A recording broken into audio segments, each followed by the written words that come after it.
E viajar o mundo falando mal do Brasil, gente. Era bonito a gente viajar o mundo e falar, no Brasil tem 30 milhões de crianças de rua, no Brasil tem 30 milhões. A gente nem sabia, tem não sei quantos milhões de abortos, era tudo clandestino, mas a gente ia citando número, sabe? Se o cara perguntasse a conta, a gente não tinha, mas a gente ia citando número. Eu não esqueço nunca, eu estava debatendo, o Roberto Marinho e o Jaime Lerner em Paris. Mas eu estava dizendo, porque no Brasil tem 25 milhões de crianças de rua. Eu era aplaudido calorosamente pelos franceses. Quando eu terminei de falar, o Jaime Lerner falou assim para mim, ô Lula, não pode ter 25 milhões de crianças de rua, Lula. Porque senão a gente não conseguiria andar na rua, Lula. É muita gente. Exames pré-natais e as crianças têm que tomar vacina. Assumimos o compromisso de até 2008 fazermos energia elétrica, levarmos energia elétrica na casa de 12 milhões de brasileiros que não tinham energia elétrica.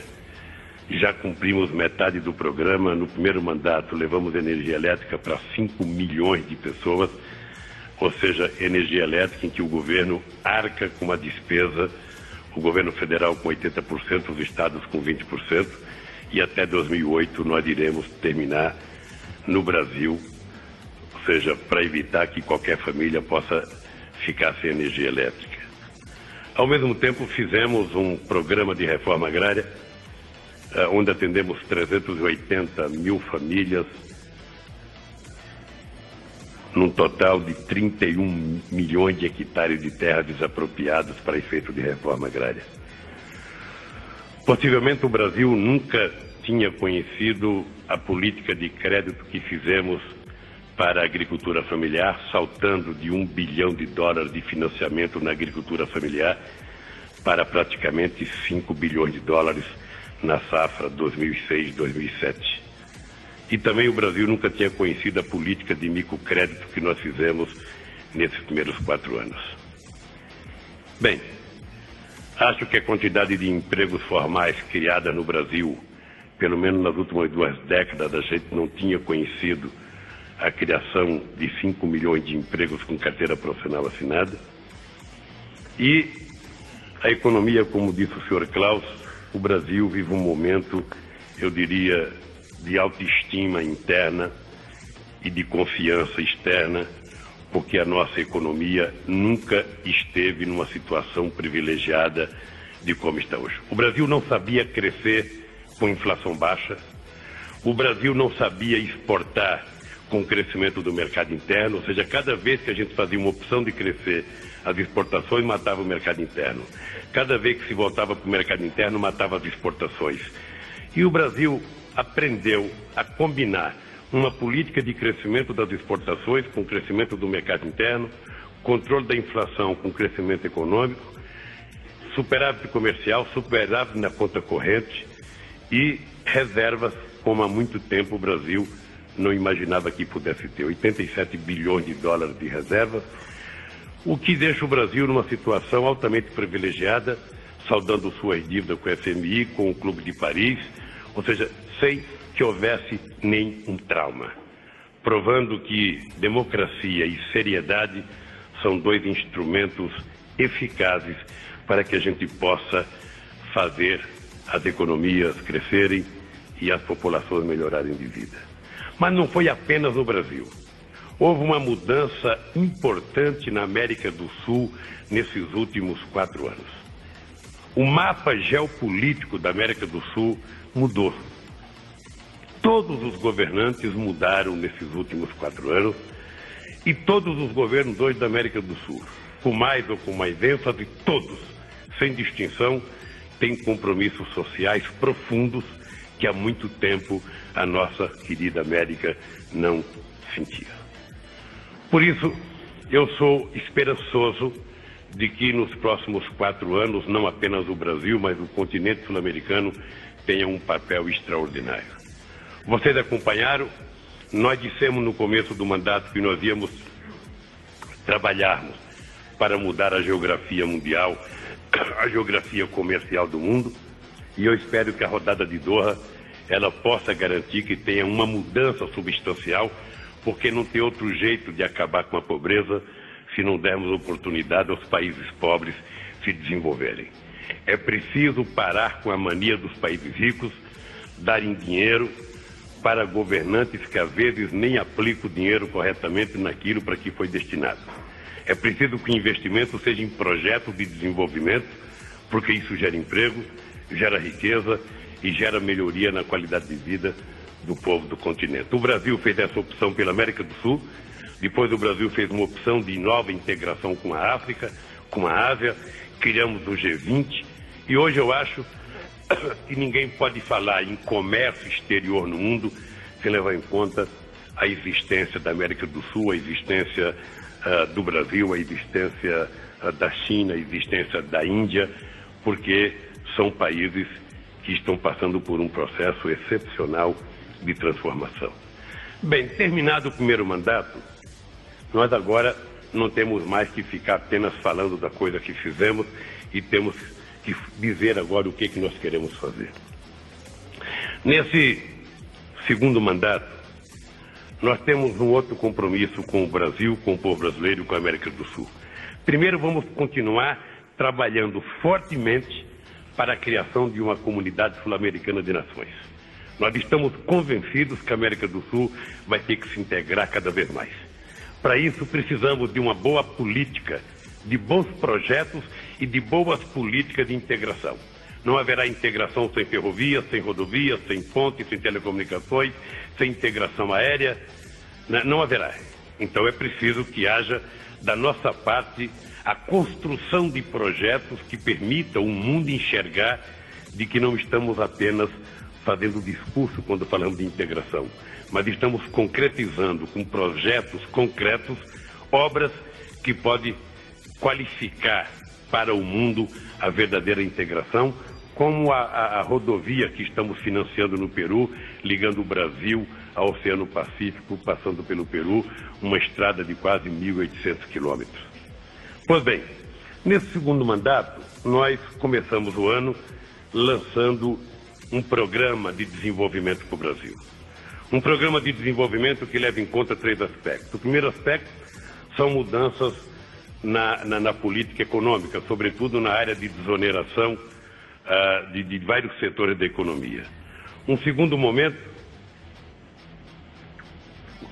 que bom que de vez em quando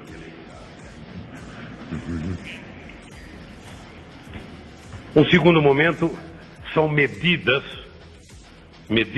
que estamos enviando ao Congresso Nacional para desobstruir os marcos regulatórios para garantir que o Brasil tenha mais facilidade de colocar em prática os seus projetos.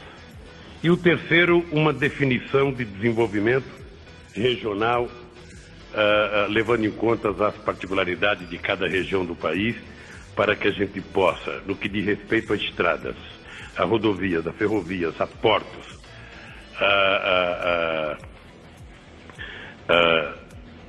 eletricidade, ou seja, um projeto que prevê o investimento de 236 bilhões de dólares até 2010. E viajar o mundo falando mal do Brasil, gente.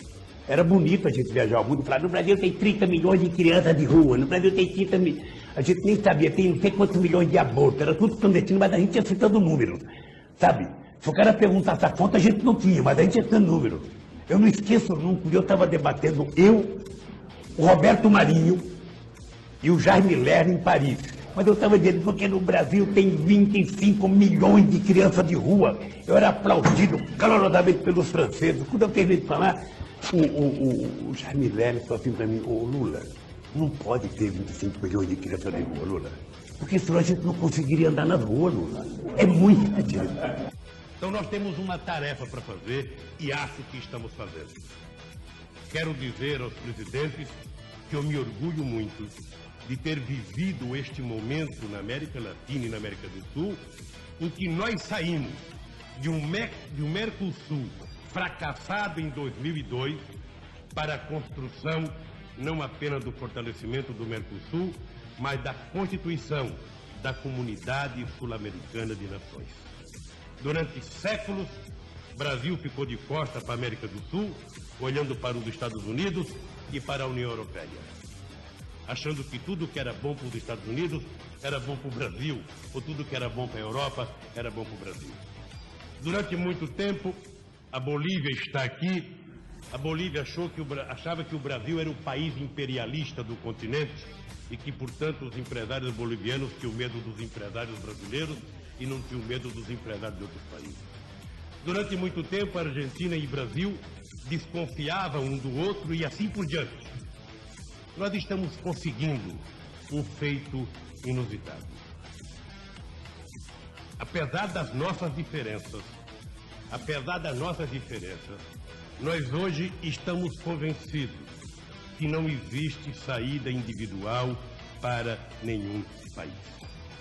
Não existe saída individual.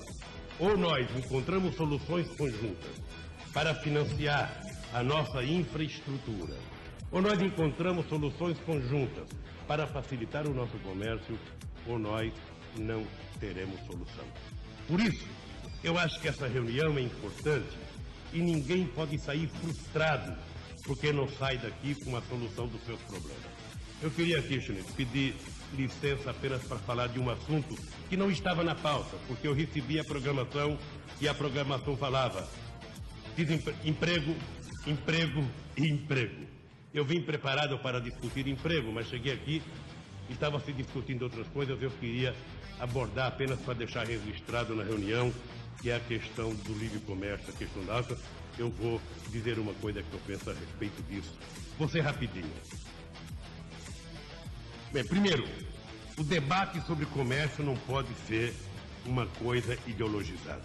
Eu disputei as eleições de 2002 numa guerra que era a favor a álcool, que era contra a álcool. Cada debate tinha que explicar. Ou seja, depois ganhei as eleições, houve o Acordo de Miami em 2003 que estabeleceu parâmetros para se discutir esse assunto.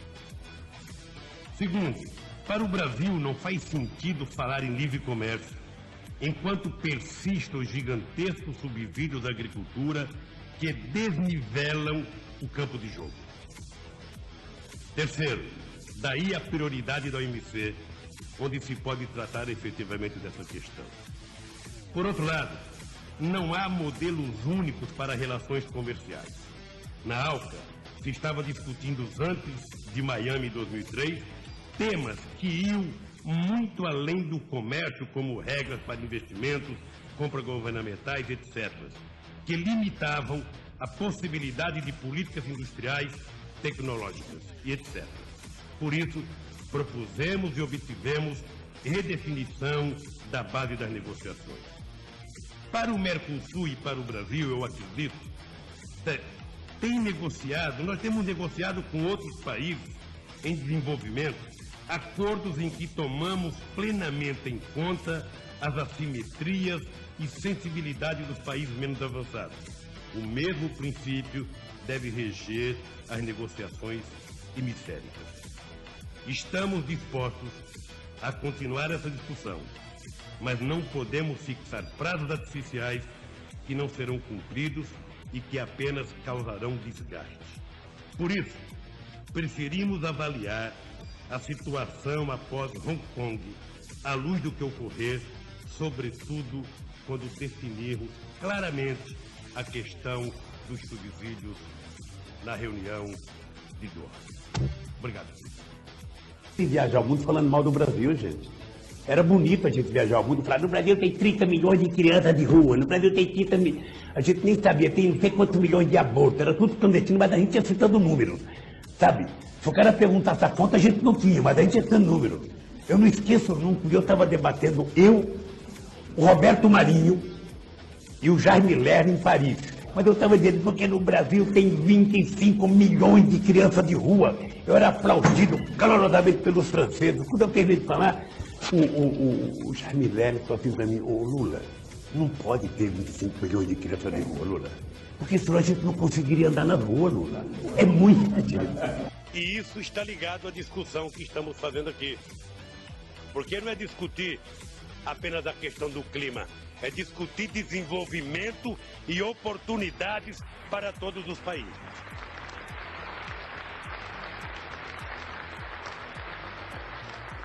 Eu tive conversas com líderes importantes e cheguei à conclusão de que era possível construir uma base política que pudesse explicar ao mundo que nós, presidentes e primeiros-ministros e especialistas, somos muito responsáveis e queríamos encontrar uma solução. Ainda acredito, porque eu sou excessivamente otimista. Mas é preciso que a gente faça um jogo não pensando em ganhar ou perder. É verdade que os países que derem dinheiro têm o direito de exigir a transparência. Tem direito até de exigir o cumprimento da política que foi financiada. Mas é verdade que nós precisamos tomar muito cuidado com essa intrusão nos países em desenvolvimento e nos países mais pobres. A experiência que nós temos, seja do Fundo Monetário Internacional, ou seja do Banco Mundial, nos nossos países, não é recomendável que continue a acontecer no século XXI. O que nós precisamos, e vou dizer de público uma coisa que eu não disse ainda no meu país, não disse à minha bancada e não disse ao meu Congresso. Se for necessário fazer um sacrifício a mais, o Brasil está disposto a colocar dinheiro também para ajudar os outros países.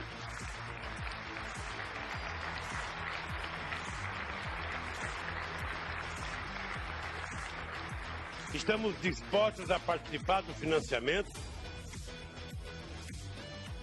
se nós nos colocarmos de acordo numa proposta final aqui nesse encontro.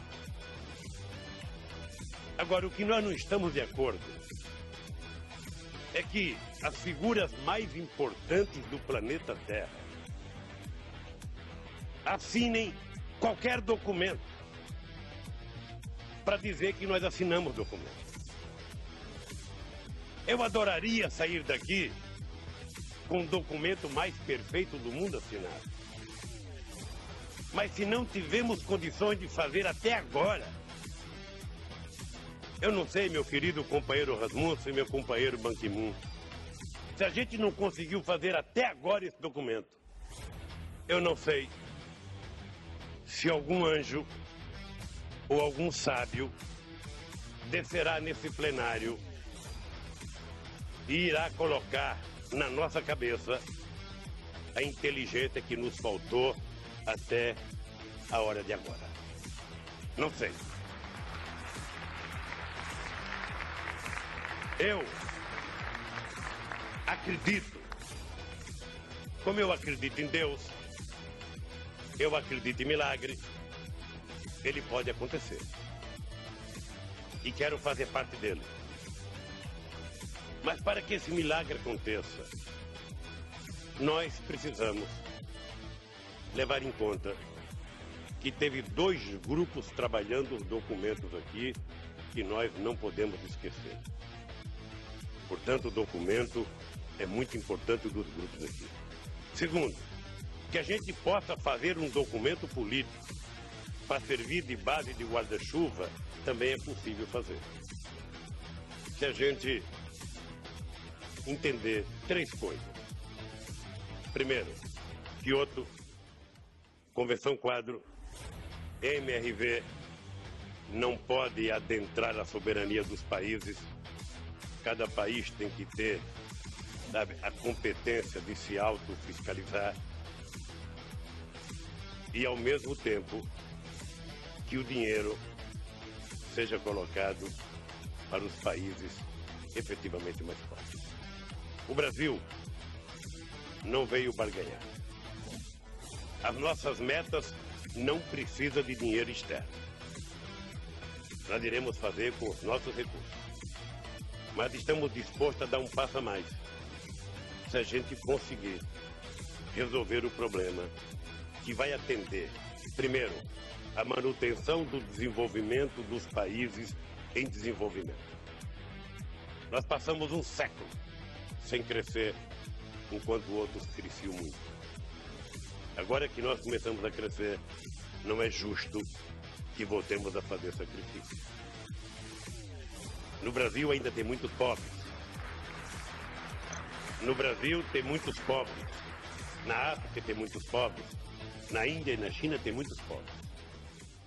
E nós também compreendemos o papel dos países mais ricos. Eles também não podem ser aqueles que vão nos salvar.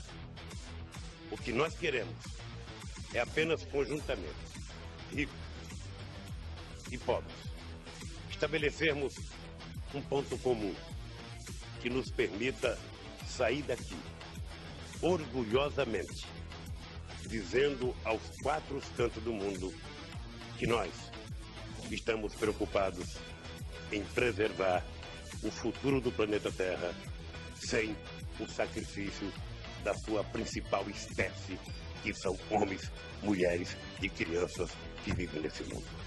Muito obrigado.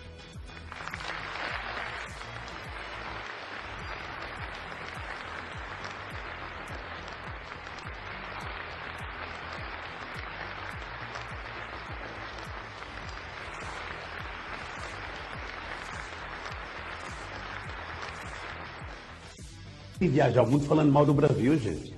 Era bonito a gente viajar o mundo e falar, no Brasil tem 30 milhões de crianças de rua, no Brasil tem 30 milhões. A gente nem sabia, tem não sei quantos milhões de abortos, era tudo clandestino, mas a gente ia citando o número, sabe? Se o cara perguntasse a conta, a gente não tinha, mas a gente ia citando o número. Eu não esqueço nunca, eu estava debatendo, o Roberto Marinho e o Jaime Lerner em Paris. Mas eu estava dizendo, porque no Brasil tem 25 milhões de crianças de rua. Eu era aplaudido calorosamente pelos franceses. Quando eu terminei de falar, o Jaime Lerner falou assim para mim, ô Lula, não pode ter 25 milhões de crianças de rua, Lula. Porque senão a gente não conseguiria andar na rua, Lula. É muito gente. Unless we harness the potential of every American and ensure that their skills match up to the work of the future. And that starts with education, especially in fields like science and technology and engineering and math. We cannot sustain, whoops, was that my, oh goodness, that's all right. All of you know who I am.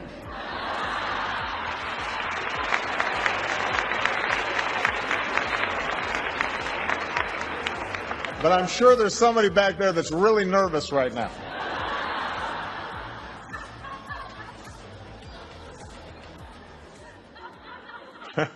Don't you think? They're sweating bullets back there right now.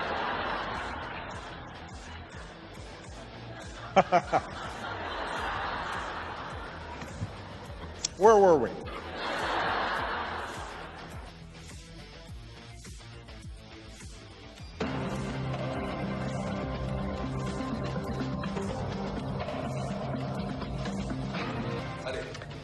Alors on revient à l'antenne après un incident technique, j'espère que vous nous en pardonnerez. Je vous rappelle donc les titres de l'actualité ce soir. Le PSG jouait donc gros ce soir pour son premier match en Ligue des Champions face au Bayern de Munich. Il n'a pas déçu en l'emportant 2-0.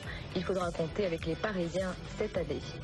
Peu avant le coup d'envoi, une vingtaine de personnes ont été interpellées. Parmi eux, 6 sont détenus à la disposition de la justice. 2 supporters allemands soupçonnés d'avoir blessé un CRS et 4 supporters parisiens. C'est Boussaï. Autre match vedette ce soir dans le groupe A, l'Ajax d'Amsterdam. On va passer à l'actualité politique en attendant les images du football. É que o PT era uma organização criminosa. O PT foi criado para ser a nave-mãe. O PT era a nave-mãe. Então o PT era uma organização criminosa e o Lula, como era a pessoa mais famosa da organização criminosa, era o chefe. Portanto, tudo que o Lula fez no governo foi para roubar. Então, o Lula voltar em 2018, eu fico pensando, para que esse golpe, então? Porque se eu votar em 2018, eu vou votar mais forte. Eu vou votar mais sabido. Eu vou pegar, sabe, 100 bilhões da nossa reserva, eu vou pegar 300 milhões do compulsório, porque, veja, eu estou apanhando que nem cachorro vira-lata, bicho. Se eu for candidato, serei candidato para ganhar, se Deus quiser, com a ajuda do povo baiano. Você sabe que aqui, você dá 10 reais para o pobre, vira um consumidor. Então é preciso apenas da gente saber lidar corretamente.